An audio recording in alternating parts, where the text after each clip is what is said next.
There we go. Welcome, everybody. Yes. So do you want to introduce me and then I'll introduce you and our special guest? I could do that. Yeah. The lovely lady to the right of me, the left on your screen, Up, over there, is Denise Mend, the president at Growth U, here. right there. And yeah, so besides her duties there, she is a mother, an athlete, a physiotherapist, and just an all-around sacred woman. And glad to have her here. Thank you. You're welcome. Well, and welcome to everybody else here. So the fellow to my left, Right on your screen, my partner, Paul Mend, is, and here comes Coach Light. Hello.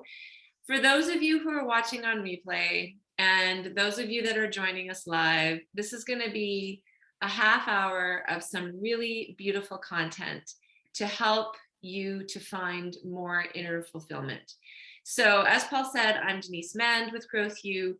Paul, my partner, has been with Growth U as long as I have, which is about 5 years. He's also a lead and advisor and has been an educator for over 35 years. Yep. And specializing in psychology for the last half of his teaching career. And now we get to work with people through Growth U to help them become from the inside out. And our special guest, for those of you who got my email, is Dr. Marcia Haggerty. She's a medical doctor who's over here. No, over there on my screen in Washington, near Seattle right now. Practices up in Alaska, catches babies, and empowers her patients. She's also been with Growth U as long as we have and is an advisor. And we all help people in this space to find tools to help them become more from an inside out place. And what we love is to share the models. And so if you're here, we felt like it was time to talk about some tools to really help you in these times that are increasingly uncertain. There seems to be something new every 5 minutes that makes us go, whoa, here's something else I got to figure out and deal with. And so if you are feeling like you've got it all figured out, A, we want to know your secret, but B, we hope that you can pass along something from here to your family members, workmates, people that are, in your circle. Yep. Yeah. And if you feel like you need to support your family and friends and loved ones more, you're going to go away with some tools today that will help you do just that. And if you feel like you need support yourself, importantly, you're going to go away with 3 really key tools that will really help you to deal with uncertainty and things that are going on these days. So, Marcia, do you want to kick us off and talk about, what we all have really figured out is, what we focus on, right? What is it that we focus on? Paul's going to pull up something. You know what we need to do? Good to be here. So go out of there. And I can talk while you're pulling it up. You certainly can. I believe you're pulling up the laws of focus, which I use all the time. Sometimes I talk about it like I get to reframe life in every moment or every day. And what I believe you're pulling up is what you focus on, you find. What you focus on grows. What you focus on seems real, and what you focus on, you become. Mm-hmm. And what this can work in so many ways. It's helped me in my life in a lot of ways, and I've seen huge shifts with other people that get to use this. So I originally was going to give you a story about how I used it, a traumatic situation, and then I thought about, everyone's got their own different traumas or difficulties or things that they focus on to get through, or the things that they have gotten themselves through. And so my stuff, or the things that felt like traumas to me, might not seem like something that's that bad to someone else. And I don't want you to sit there and think, well, yeah, she's gone through that. That's like nothing. Nobody knows my life. Nobody knows what I've been through, because a lot of people have been through a lot worse than me. And so I thought I would just share a few of the things that I use without actually using a specific story. And these may help you and they may not. You may get to choose your own tools. Sometimes when I'm thinking about something to focus, it's a small shift. Sometimes it's a huge shift. Sometimes it's a filter. So some of the filters I use that have helped me through rough moments is, how is this happening for me? It's really tough to think about that when something's really painful or terrifying, and yet it still feels like it can shift at least me, and maybe it would help you. Sometimes I can figure it out in a moment. Sometimes it takes years, and then I can send love back to that moment and feel a little bit better about it. Sometimes I like to look for what I tell myself are messages I've left myself if I've traveled ahead in time, and then here I am, and little things I can see can mean things, or depending on your beliefs, believing in God or loving nature, the universe. If you feel that in your spirituality there are messages for you, that's a fun filter to use. Sometimes I just look for art.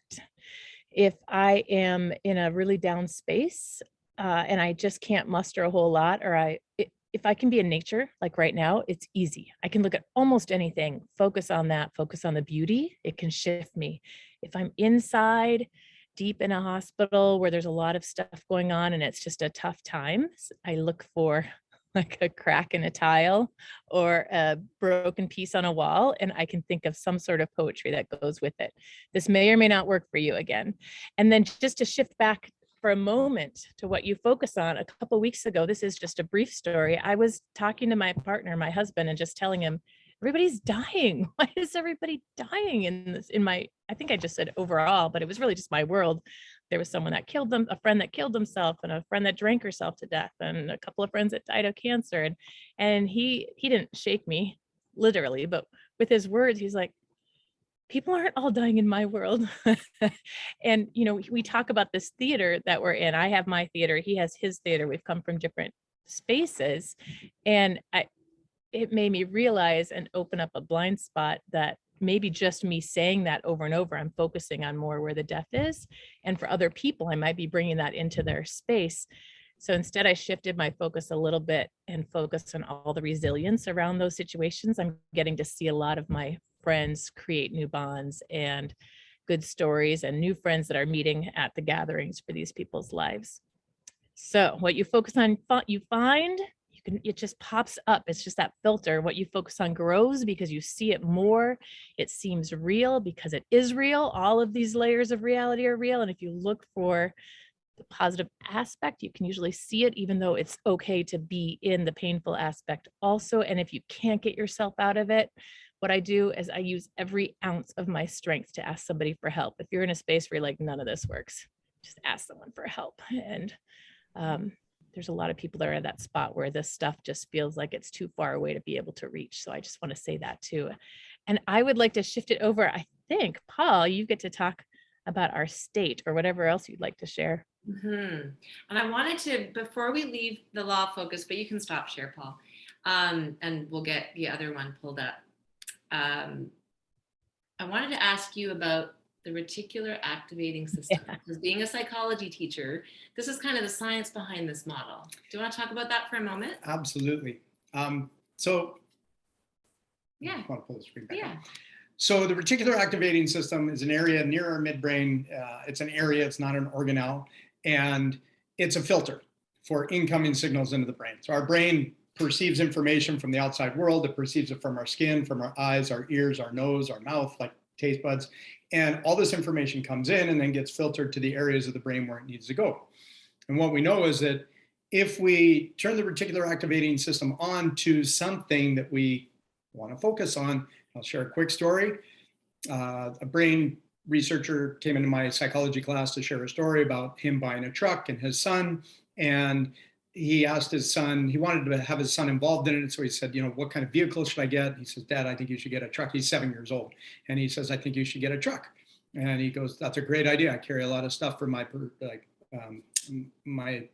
things at schools. And what color truck should I get, son? He said, I think you should get a white truck, Dad. Yeah, a white truck. So that morning after breakfast, he drove his son to school, same way they drove every other day. And on the way to school that day, his son was like, Dad, there's a white truck. Dad, there's another white truck. Dad, look at the white truck over there. Those white trucks were always there, but the reticular activating system was not turned on to see the white trucks. Once it got turned on, you see that stuff. So exactly to Marcia's point, focus on what you want to see, you'll see it and you'll get it and you'll become it. So that's a quick little story. And that kind of gets to the next thing that we wanted to talk about, which is the law of control. So, what we focus on is important. And at this time, do you want to do the screen share? I do. Yeah. I'm making sure that was the one Yeah. that pulled up. So and this is something that I have worked on even before I found Growth U. This is something that I consciously chose, was not watching the news, the television news. I just found that for me, it wasn't good for my mental health. The way that news was packaged and given to us and presented to us, I found increasingly hard to deal with mentally. And so I stopped watching TV news a long time ago. It doesn't mean that I'm uninformed. It doesn't mean that I don't consume news, but I'm very careful about what I focus on, to Marcia's point, right? I'm really intentional about how I consume media. So I try to find things that are well thought out, that are long form, and that I can read, because I find reading about things much easier if it's disturbing or difficult material. I find it easier to read about it than to see it. And I don't know if you can relate, but like scary movies, can't watch them, but I can read a scary novel. Like, who can relate to that? I don't know. Maybe it's just me. And so that's really about focus and our next model, the law of control. So when we're talking about things that seem overwhelming, there are a lot of world events right now that are in front of us that feel like, what can I do as an individual? I feel so out of control. I feel overwhelmed. I feel like I don't know what to do. This model has really helped me, and I know many people in the Growth U community, to really get clear on what to focus on and also what we have control over. So the control model is really just that. What do I, as an individual, have control over? And who am I responsible for? So of course, if you have kids, you're going to be responsible and you're going to have some control, although pretty much all of us are parents here and we know that we don't have 100% control over our kids. They are all unique beings that we can influence. And that's the next circle, which is things that you can influence. So maybe your coworkers or your partner or really good friends, if we come to them with loving information, we're likely going to influence them when we have confidence about something. And then that outer sphere is everything else, things that I cannot control and I cannot influence. So I do not have any control in the events overseas right now. I can stay informed. I can donate to charities I think are going to be helpful. I can help with the refugee process here. And those are things I can control. You can influence, right? And I can influence. Absolutely. Yeah. And so when you use this model, I think it's really helpful to compartmentalize. I can't even say that word, compartmentalize. You said it. That was correct. I'll give you a check mark for that. What we can control. And so what we really recommend is that 70% of the things that you focus on are things that you have control over and are responsible for. 30% of your focus should be around things that you can influence. And the rest, is up to you about how you look at it and how you focus on it. And if it feels overwhelming to you, if it feels like it's not helpful to who you want to be and what you want to have in your life, then you leave it alone. So that's the control model. Do you have anything else around that one? No, I was going to talk about AUA momentarily. Okay. Yeah, no, that's great. So let me stop the share and I will pull up the other one as Paul is talking about the next model. I think it's this one. Yeah, you can start talking. All right. So it was interesting today. I was out for a walk. I went for a paddle on the lake. It's a beautiful day here. And on my way back from the paddle, I ran into a friend of ours who owns a restaurant here. And the restaurant's been closed for a while. And a lot of us in the community have been very sad because it's a meeting social place. It's like the best restaurant ever, like best food, everything's homemade, best breakfast, best chai tea. It's amazing. Best coffee. It's that good. And so he was out. So we started having a conversation. And before I asked what's happening, they're opening back up. I'll just give it away Very there. exciting. But we were having this conversation about food. And he had been doing a lot of traveling in recent times. So he had been to Peru, he'd been to Mexico a couple times, and he'd been to Nolens, for those of you that don't speak from Louisiana, New Orleans. But he was in Nolens recently. And he was sharing this story about how he went into these restaurants, and the way he presents his food is his presentation. It's what makes him feel good and feel right. And he was explaining how he really appreciated the other presentations and the other food that he was eating. Like, he went to one restaurant and he said it was like an Ethiopian presentation. He said it was beautiful. It's not something he would do, but he really appreciated it.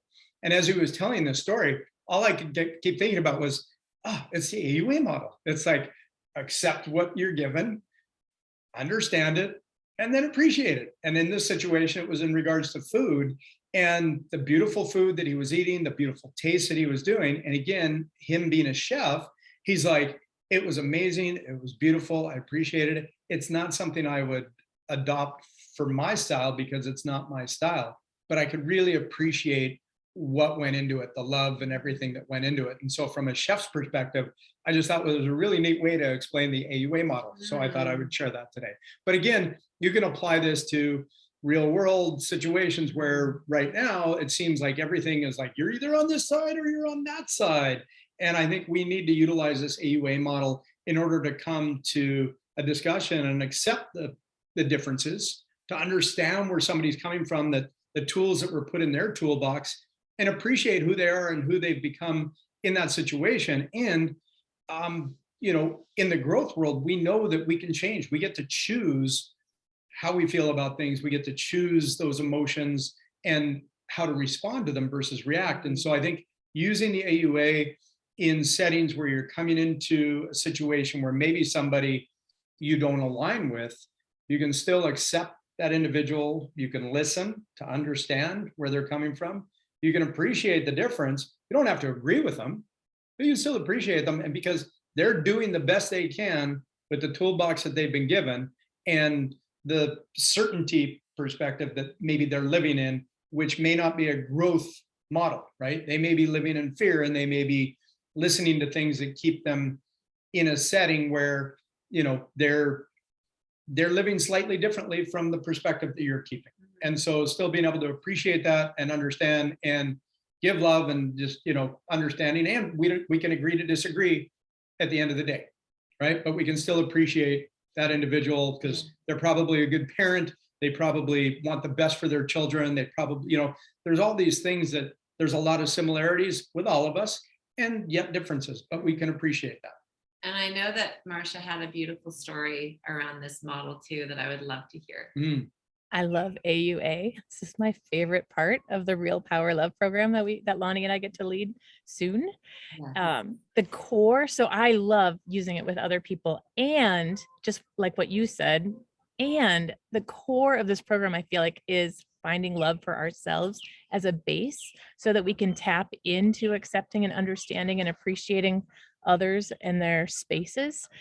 And so this, I'm pretty sure that more than just myself, several of us have seen many people shift dramatically when we get this model specifically.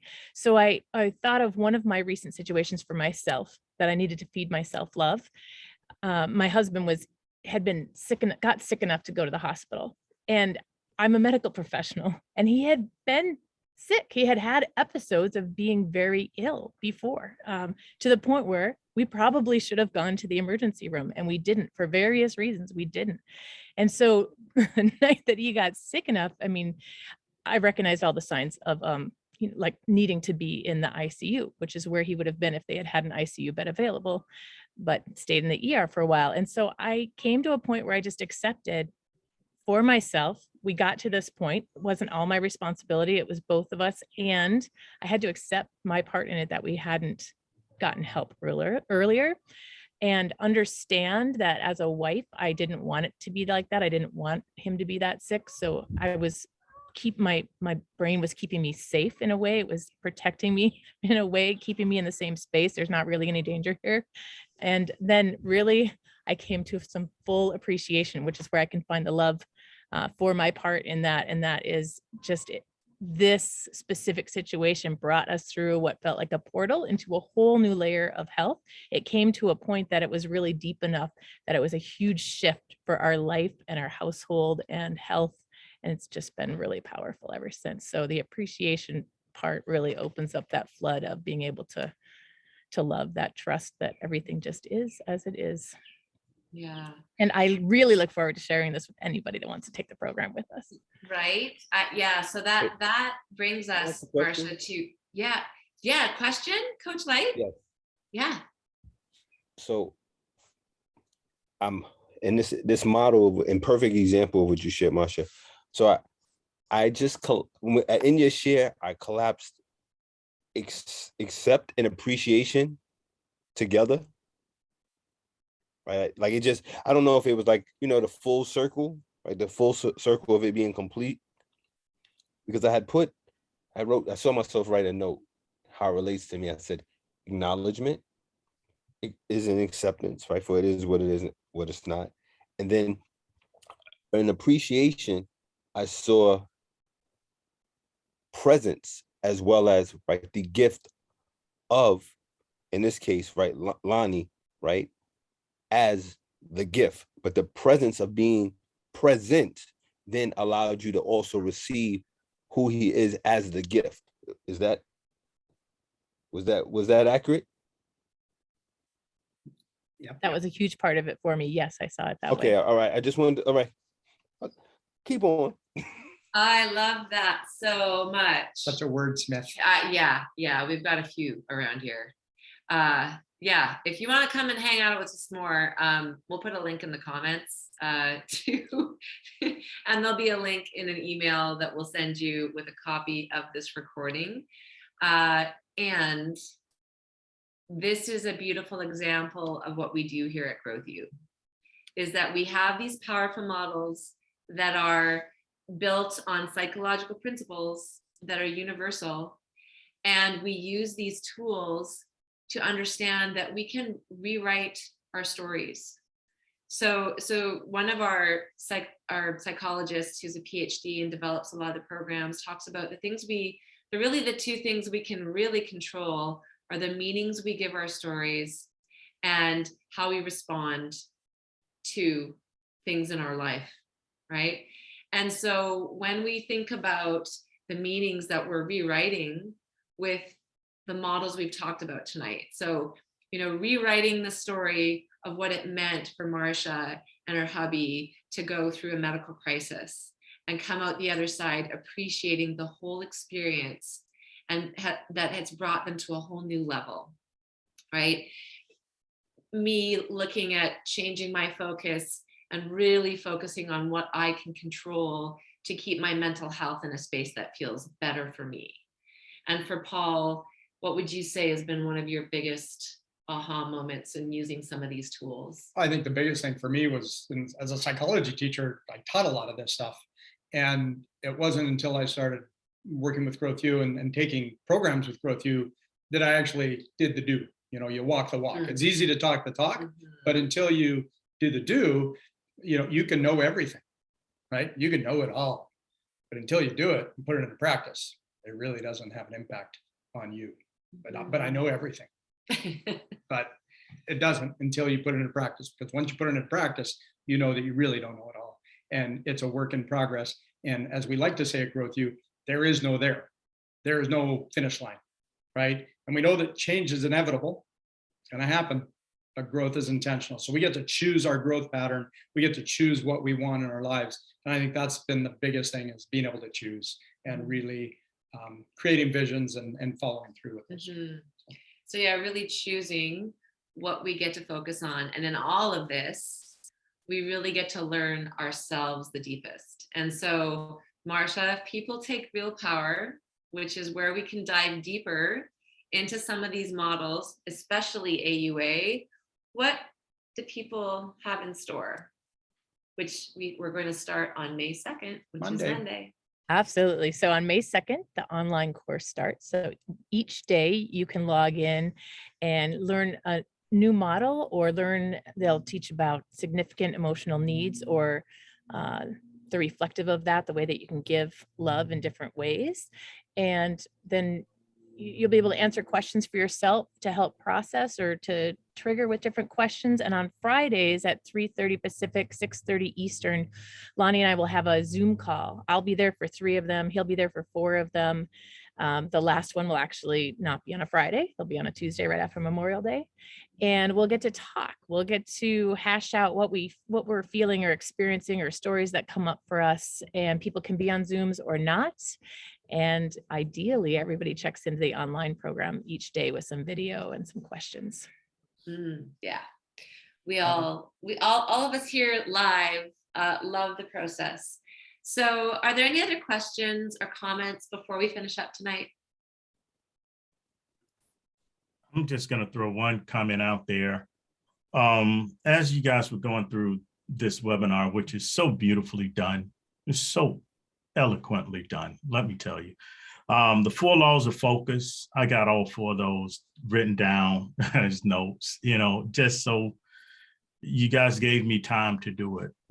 What you focus on, you find, it grows, you get more of, and ultimately you become.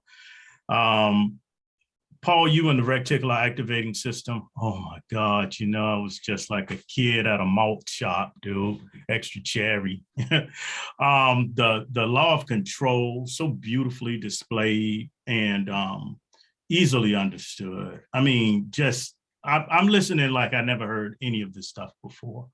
The AUA, you guys helped me to understand that that's how you manufacture gratitude, right? Oh God, so creamy. Paul, you know it when you talk about the toolbox, dude, I can't help but drool. I can't help but drool. The toolbox, the toolkit, helping people to understand that we all have the stuff in there, but someone may be conditioned to only use a ice pick and a hammer. They take that to everything, right? I love it when you do that. And so as we kind of go through the program, I'm going to hold 4 questions close to my heart. 4. The first one, I don't really like. I see it going away. However, I know most people start here. So I want to align and just start my segment off with that question, and I'll drop the other 3. Why is this happening to me? Every time I turn around, this thing is happening. Why is this happening to me? The second question that I'm going to take as we go through the program and keep bringing up over and over is, how is this happening for me? I don't necessarily like it. It don't feel good. It might end up good for me. How is this happening for me? Then what does this mean? What does this mean? Wow, I thought I knew what it means, but I don't know. What does this mean? And then the last question is going to be, what meaning will I assign this? What meaning will I assign this? I went through some horrible stuff, guys, and Marcia was right there with me the whole way. At first, my question was, why is this happening to me? Then I started asking, how is this happening for me? Then I started saying, what does this mean? And the thing that helped me come out a different person on the other side was just holding very lightly right there, right? Just very lightly. What meaning will I assign this? And my life changed when I started assigning a different meaning to what was happening to me. I look forward to this program. Wow. And with that, we're not going to even say anything after that. Thank you, Lonnie. Beautiful. Well, for those of you watching through the email after you receive this, we would love to see you in the program, and we'd love to have you join us. So click on the link, and if you watch this all the way through, there's actually a code that's in the chat, which will get you $50 off. So plug that into the code, and we will see you on Monday. Well, the call is on Friday, but the program will start on Monday. Starts Monday. Yeah. All right. Love you all. Thank you all for showing up, and we will see you next week. Perfect. Bye. I know.